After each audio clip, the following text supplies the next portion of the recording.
2024 উচ্চ মাধ্যমিকের ইংরেজি পরীক্ষা হয়ে গেল।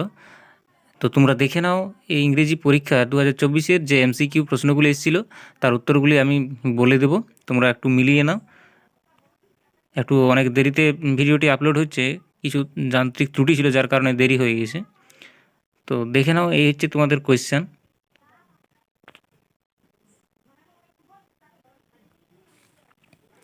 দেখো এখানে কিন্তু এমসিকিউ মোট 12টা আছে। সেই 12টার এমসিকিউ প্রশ্নের মধ্যে উত্তর তোমাদেরকে বেছে নিয়ে করতে হবে। প্রোজ মানে যে গল্পের পার্টটি রয়েছে সেটি দেখে নাও। প্রথম প্রশ্ন যেটি রয়েছিল সেটি হলো the girl who boarded the train from Rohana was wearing. মেয়েটি কী পরেছিল? তো এর উত্তরটি হিসেবে অপশান বি, স্লিপার্স। এরপর 2 নম্বর দাগে যে প্রশ্নটি রয়েছে সেটি হলো বিফোর রোজার লেফট মিসেস জোনস গ্যাভ হিম। মানে চলে যাওয়ার আগে মিসেস জোন ছেলেটিকে কী দিয়েছিল? মানে জোন রোজার নামে যে ছেলেটি ছিল তাকে কী দিয়েছিল? তো এর উত্তরটি হয়ে যাবে অপশান সি, $10। এরপর 3 নম্বর দাগে যে প্রশ্নটি রয়েছে সেটি হলো Kalam's ancestral house was made of. মানে কালামের যে বাড়িটি ছিল সেটি তৈরি হয়েছিল কী দিয়ে? তো এর উত্তরটি হয়ে যাবে অপশান এ, লিমস্টোন অ্যান্ড ব্রিক্স, মানে ইট এবং চুনসুরকি দিয়ে।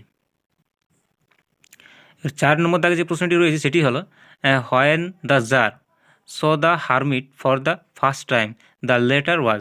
মানে কখন হারমিট না যার হারমিটকে দেখেছিল, মানে সন্ন্যাসীকে দেখেছিল। এর উত্তরটি হবে option C, digging the soil in front of his hut. মানে তার কুড়ে ঘরের সামনে যে ইয়েটি ছিল, তার জমিটি ছিল, সেই জমিটি যখন সে খুঁড়ছিল সেই সময় যার তাকে দেখেছিল।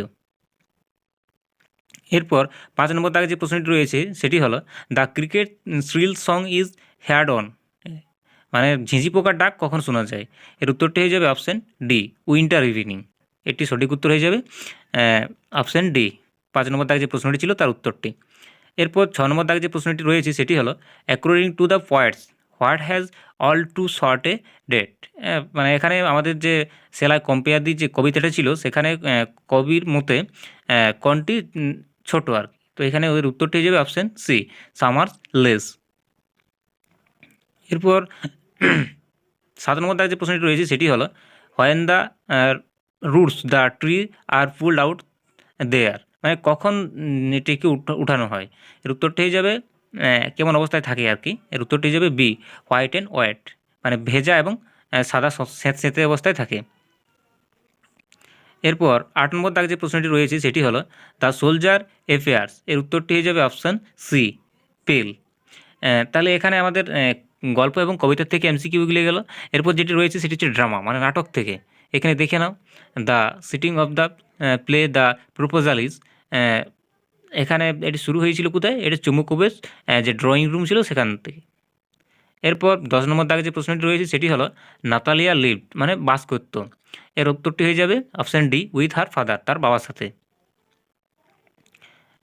এরপর এখানে 11 নম্বর দাগে যে প্রশ্নটি রয়েছে সেটি হলো লোমো ওয়াজ ড্যাশ ইয়ার ওল্ড। এটি হবে 35 ইয়ার ওল্ডস, অপশান সি। এটি ছিল 11 নম্বর দাগে। এবার 12 নম্বর দাগে যে প্রশ্নটি রয়েছে সেটি হলো the price of land that Lomov had Natalia quarrelled over. তাদের দুজনের মধ্যে ঝগড়া হয়েছিল কী নিয়ে? উত্তরে যাবে option A, Oxen Meadows. Oxen মিডোসটা নিয়ে তাদের ঝগড়া হয়েছিল। এবার এসিকিউ যে রয়েছে দেখে নাও এখানে what were the name of Kalam parents. মানে কালামের পিতামাতার নাম কী ছিল? তোমরা প্রত্যেকেই জানো কালামের যিনি পিতা ছিলেন তার নাম ছিল আবুল ফকির জৈনুল আবেদিন এবং তার মাতার নাম ছিল আসিয়াম্মা। তারপর যে প্রশ্নটি রয়েছে সেটি হলো who was supposed to receive the girl at Saharanpur station. মানে মেয়েটিকে যে অন্ধ মেয়েটি যে আসছিল তাকে নিতে কে আসছিল? এটার উত্তরটা তোমরা জানো প্রত্যেকে। এটির উত্তরটি হবে তার কাকিমা তাকে নিতে আসছিল, মানে আর্টস। এরপর দেখো এখানে what did Kalam's father avoid in his daily life. মানে কালামের বাবা কোন কোন জিনিসগুলি তার প্রত্যেক জীবন থেকে এড়িয়ে চলতেন। তা আমরা এখানে দেখেছি যে অপ্রয়োজনীয় জিনিসগুলি ছিল সেগুলি কিন্তু তার বাবা এড়িয়ে চলতো।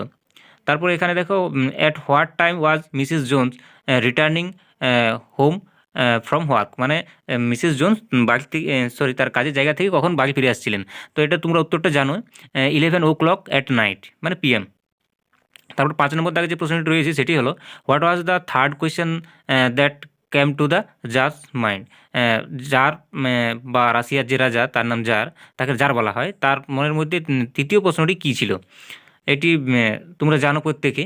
এরপর দেখো তারপর যে প্রশ্নটি রয়েছে, why did the bearded man want to take revenge, কেন প্রতিশোধ নিতে চেয়েছিল? তোমরা জানো, কারণ এখানে ওই যে বিয়ার্ডেড মানে তালিয়াওয়ালা লোকটি ছিল, তার ভাইকে হত্যা করেছিল এবং তার জমিগুলি কেড়ে নিয়েছিল, যার কারণে সে প্রতিশোধ নিতে চেয়েছিল। তারপর দেখো, what did the narrator know about the animal in the forest near Dehra, কতক আগের থেকে জানতো যে নেহার আশেপাশে কোনো জঙ্গলে কোনো জন্তু জানোয়ার নেই। What did the narrator know about the animal in the forest near দেহারা, what did কীভাবে জেনেছিল? কারণ তিনি তো আর দেখতে পাতেন না, ওই লোকের মুখে শুনেছিল, সেখান থেকে জানতে পেরেছিলেন।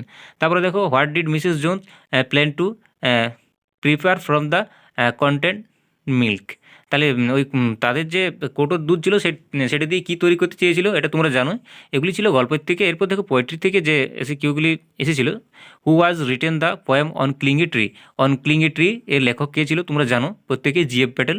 হু according to the poet is more lovely than a summer's day, এখানে গ্রীষ্মের দুপুরকে কির সাথে তুলনা করা হয়েছে, এটা জানো তোমরা। তারপর দেখো এখানে, when the grasshopper gets tired where does he rest, যখন ঘাসফড়িং গ্রীষ্মের দুপুরে ক্লান্ত হয়ে যায় তখন সে কোথায় রেস্ট নেয়? এটা জানো তোমরা যে ঘাসের যে বা ঝোপঝাড়, সেই ঝোপঝাড়ের নিচে রেস্ট নিত। তারপর আছে, what will happen if miniature broad are unchecked, এটির উত্তরটি কিন্তু আমার জানা নেই। তারপর দেখে নাও এখানে, what kind of a poem is shall I compare thee to a summer's day, এটি কী ধরনের পোয়েম মানে কবিতা? এটি সনেট না অন্য কিছু, এটা তোমরা জানো প্রত্যেকে। তারপর দেখো, what was the soldier's pillow made of, সৈন্যটার যে বালিশটি ছিল সেটি কী দিয়ে তৈরি ছিল সেটা তোমরা জানো, যে ফান দিয়ে তৈরি ছিল। Who is not expected to disturb the soldiers rest, who is not expected মানে কার কাছ থেকে এটাই আশা করা যাচ্ছিল না। তারপর আছে, why is the poetry of earth earth never death, পৃথিবীর গান কখনো শেষ হচ্ছে না, এটি কিন্তু এসএকিউর মধ্যে ছিল। এবার বড় প্রশ্নগুলি দেখে নাও এখানে। Then I made a mistake, এখানে পাটে পাটে প্রশ্ন এসেছে, এগুলি দেখে নাও।